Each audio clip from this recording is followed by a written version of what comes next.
In a proud tradition, on the 25th of April each year, Australians come together to remember those who have served our country. On the 97th anniversary of the Gallipoli landing, record numbers attended the Strand Parade to pay their respects and march in honour of the Anzacs. Luke Owen, a Cowan High student and Air Force cadet, said being a cadet made him appreciate the meaning of Anzac Day in a way he hadn't before. It brings out the true meaning behind Anzac Day, and I didn't know much about it before I joined the cadets. Now I do, and I understand the full potential of it. We're honouring the people that fought and died in World War II, and how Australians really do care about that they sacrifice their lives for us. As well as marching at the Strand, Luke, along with other fellow Cowan High cadets, honoured diggers in Cowan High's own Anzac Day ceremony. We had a huge parade, and we got all of the Army, Navy and Air Force cadets that go to Cowan High to stand at the front at attention and do a whole final post sort ceremony.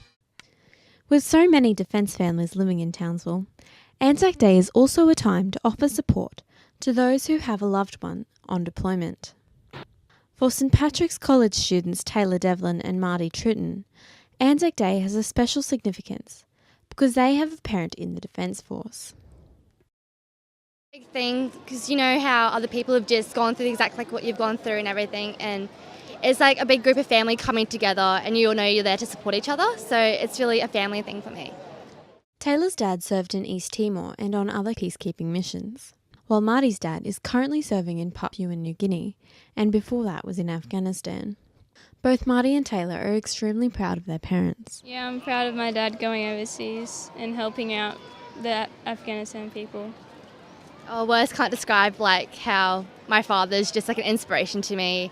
He's just done so much things for his country and his family, and I'm just so proud of him. Taylor told JCNN how she kept in contact with her dad while he was overseas.